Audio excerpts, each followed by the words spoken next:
நாம் பக்தியில் நம்பிக்கை வைத்து வழிபடும் போது அது நம் மனதுக்கும் உடலுக்கும் சமச்சீரை தருகிறது. உண்மையில் நம் பாரம்பரியத்தில் உள்ள சில பக்தி வழிகள் உடல் எடையை குறைக்கவும் உதவுகின்றன என்பதை பலருக்கு தெரியாது. முதலில் விரதம் திங்கட்கிழமையன்று சிவபெருமானுக்காக ஒரு நேரம் சாப்பாட்டை தவிர்த்து விரதமிருப்பது ஒரு வகை இன்டர்மிட்டன்ட் ஃபாஸ்டிங் ஆகும். இது உடலில் உள்ள தேவையற்ற கொழுப்புகளை எரிக்க உதவுகிறது. அடுத்து ஜபம் மற்றும் பிராணாயாமா. தினமும் ஓம் நமசிவாய ஜபம் செய்யும் போது நம்முடைய சுவாசம் சரியாக கட்டுப்படுத்தப்படுகிறது. இது மன அழுத்தத்தை குறைத்து ஹார்மோன்களை சமநிலைப்படுத்தி எடை குறைக்க உதவுகிறது. கோயிலுக்கு நடந்து செல்லும் பழக்கம் கூட ஒரு நல்ல உடற்பயிற்சி.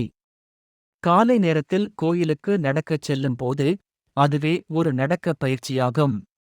இதனால் நாள்தோறும் 30 நிமிடம் உடலை இயக்கி கொழுப்பு குறைக்கலாம். பிரசாதமாக சத்தான பழங்கள் வாழைப்பழம், பேரிச்சம்பழம், மாதுளை போன்றவற்றை பயன்படுத்தலாம். இனிப்புகள் தற்காலிக மகிழ்ச்சியை தரலாம், ஆனால் பழங்கள் உடல் நலத்தையும் பக்தி உணர்வையும் சேர்த்து பெருக்குகின்றன. காலை பஜனைக்கு முன் ஒரு சீரக காஷாயம் குடிப்பது குடல் சுத்தம் செய்து ஜீரண சக்தியை மேம்படுத்தும். இது தூண்டி எடை குறைக்கும் செயலியை உந்துகிறது. அதாவது பக்தி என்பது ஒரு உள்ளார்ந்த வாழ்க்கை முறை. மனதை சமநிலைப்படுத்தும் இந்த பக்தி வழிகள் உடலையும் ஆரோக்கியமாக வைத்துக் கொள்ள உதவுகின்றன. இன்று முதல் பக்தியோடு உடல் நலத்தையும் கவனியுங்கள்.